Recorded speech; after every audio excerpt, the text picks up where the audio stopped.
E como foi anunciado, já dito no início,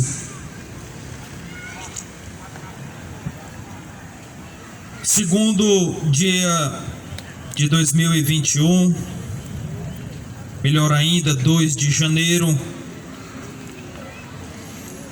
e o que este ano tem a nos mostrar de surpresas, pois podemos definir 2020 como um ano de uma grande surpresa.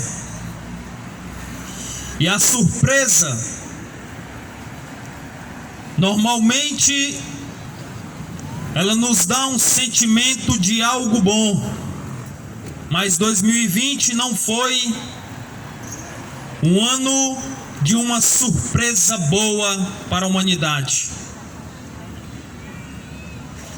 E o que podemos esperar de surpresa para 2021? Questionar a você, meu amado, como foi a sua passagem de 2020 para 2021. O que você pediu a Deus? Creio que,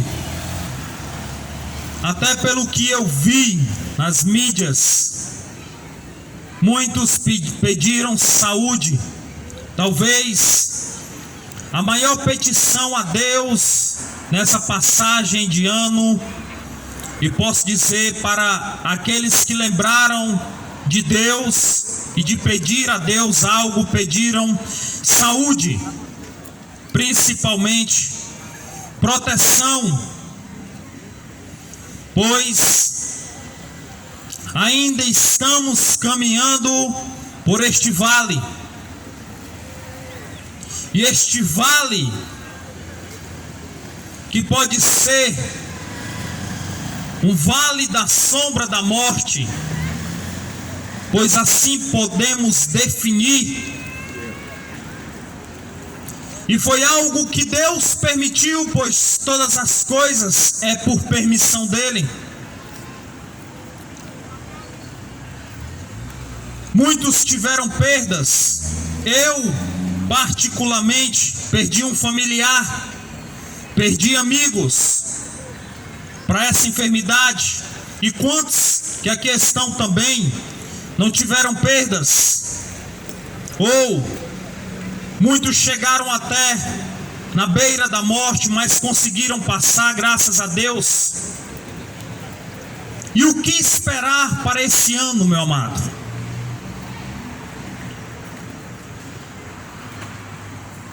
O que temos pregado e sempre disponibilizando aqui a palavra de Deus, nada de nós, a não ser daquilo que Deus tem feito nas nossas vidas, mas sempre quando nos disponibilizamos para estar neste lugar, falando de Jesus, falando da palavra de Deus, damos ênfase principalmente ao cumprimento da palavra de Deus sobre a sua vida, sobre a minha vida e principalmente sobre o mundo. No que se diz a vinda de Jesus Cristo e os seus sinais. E há quanto tempo você não tem ouvido este anúncio de que Jesus está voltando? Em 2 Pedro, a palavra de Deus diz que os homens, por tanto ouvirem, olha, isso foi escrito há mais de 2000 anos, por os homens tanto ouvir que Jesus está voltando, os homens chegariam a um tempo de questionar se verdadeiramente essa palavra é a verdade. Por conta do pecado, e o pecado no coração do homem, ele traz discussões, questionamentos, incredulidade, principalmente das coisas voltadas para Deus. E diz que o homem iria questionar: há quanto tempo os cristãos, os crentes, os evangélicos, aqueles que pregam a palavra de Deus dizem, falam, anunciam que Jesus está voltando, mas ele não volta.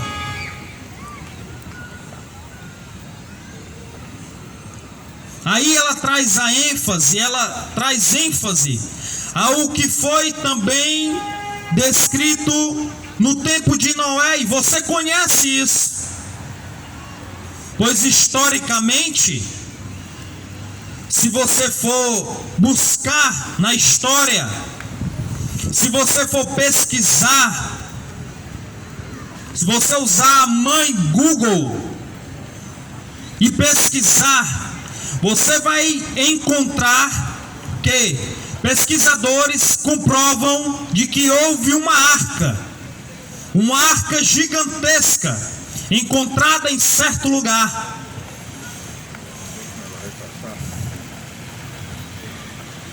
Que dá veracidade ao que está escrito nessa palavra.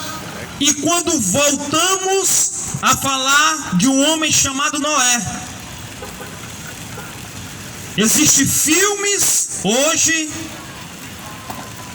que retratam o tempo, a vida e os acontecimentos do dilúvio e da vida de um homem chamado Noé. E em 2 Pedro fala que no tempo de Noé, ele foi guiado por Deus para fazer uma arca de madeira, uma arca imensa, com vários cômodos, com várias divisões dentro dela, pois Deus iria enviar água do céu e água da terra para condenar o homem à morte. Por quê? Porque o homem estava em declínio espiritual, o homem estava em uma vida de incredulidade, o homem estava em uma vida pecaminosa que trazia discussões e questionamentos aos seus corações quanto à existência de Deus e à veracidade da sua palavra. E Deus disse a Noé: Noé, tu fala para o homem, tu prega ao homem, tu diz aos homens dessa terra que eu vou dar a eles uma chance de eles se salvarem de um dilúvio, aonde eu virei com a minha justiça sobre os homens que não querem dar ouvido à minha voz. Tu vais e tu fala para eles que se eles quiserem se salvar, que eles entrem na arca que tu estás a construir. Noé assim fez. Noé saía nos cantos da terra, nos lugares, anunciando: gente, Deus vai destruir a terra com água.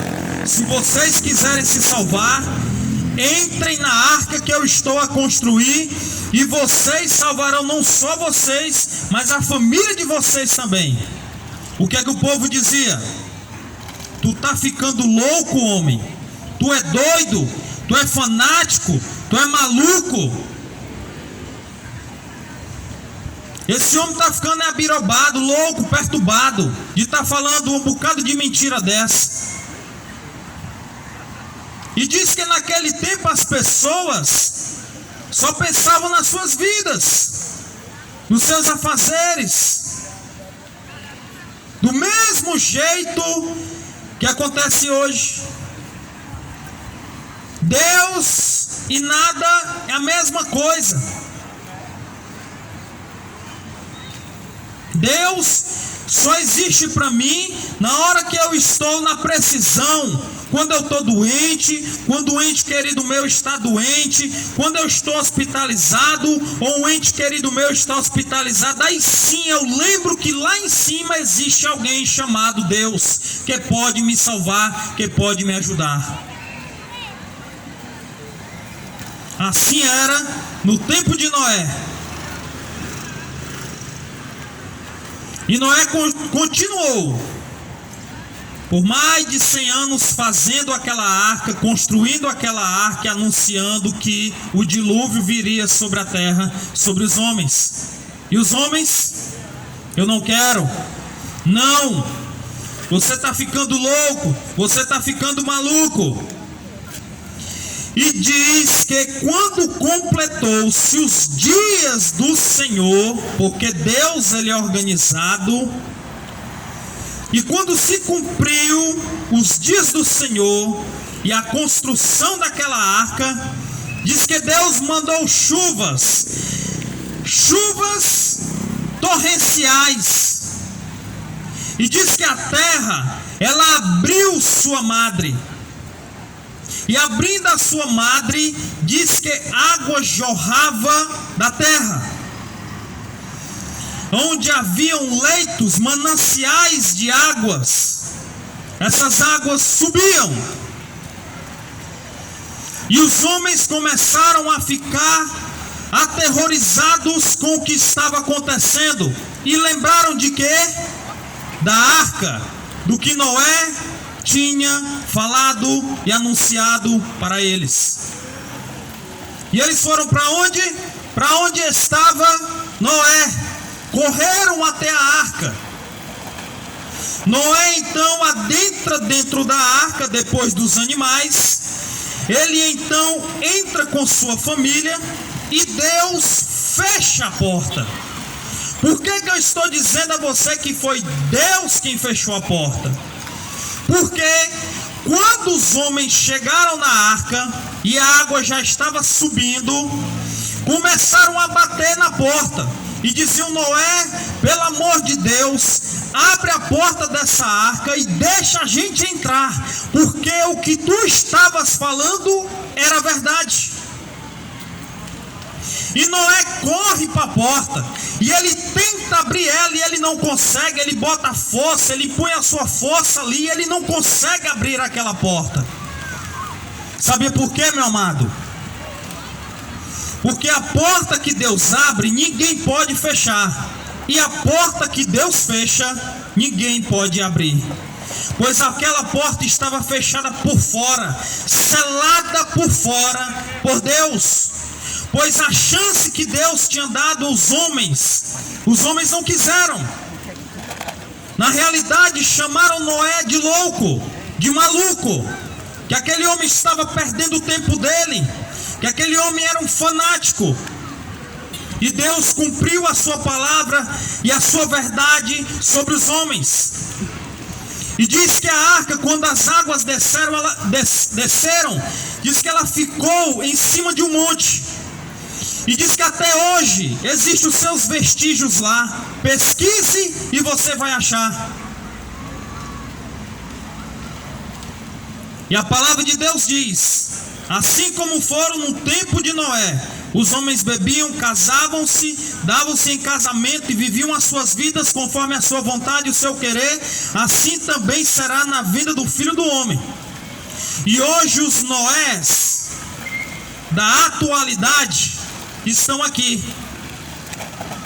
Não só aqui, mas em outros lugares também, ou em outros lugares onde você já ouviu, dizendo a você que Jesus está voltando e o cumprimento da sua palavra está aí, sobre mim e sobre você. E você não quer ouvir, você não quer dar a atenção devida a ela, porque você acha que essa pandemia e este mal que está sobre nós, ele vai logo passar. É o desejo de todos os nossos corações, é que passe, que volte à normalidade, que a gente deixe de usar essa máscara que muitas vezes nos incomoda. Não é o desejo dos nossos corações? Para quem eu perguntar aqui, todos vão concordar comigo. Que a gente quer que volte logo à normalidade. Mas você sabe quem é que vai definir essa normalidade? É Deus. É quando Ele quiser. E se Ele quiser. Eu prego essa palavra. Palavra de Deus. Desde os 12 anos de idade, hoje eu tenho 35, eu falo dessa palavra, eu leio ela, prego ela, e o que Jesus estava sentado em cima do monte, e os seus discípulos ao redor dele, ele disse, vou dizer a vocês o que vai acontecer no fim dos tempos, quando eu estiver próximo a voltar. Leiam Mateus capítulo 24, na mesma Bíblia que você tem na sua casa, seja ela católica, evangélica, Bíblia Sagrada. Abra em Mateus capítulo 24, quando você chegar na sua casa. Minha Bíblia não é diferente da sua. Abra em Mateus capítulo 24. Jesus disse, acautelai-vos, que ninguém vos engane. Porque muitos virão em meu nome dizendo eu sou o Cristo e enganarão a muitos. No final dos tempos, quando eu estiver voltando, vai ter guerra, rumores de guerra, fome, pestes, pandemias. O amor de muitos vai se esfriar porque o pecado vai aumentar. E este evangelho do reino será pregado em todo o mundo e então virá o fim. O que é que nós estamos vivendo?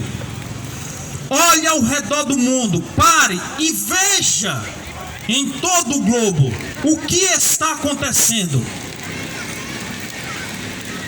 Se não é a vida do Senhor Jesus Cristo, essa palavra está se cumprindo.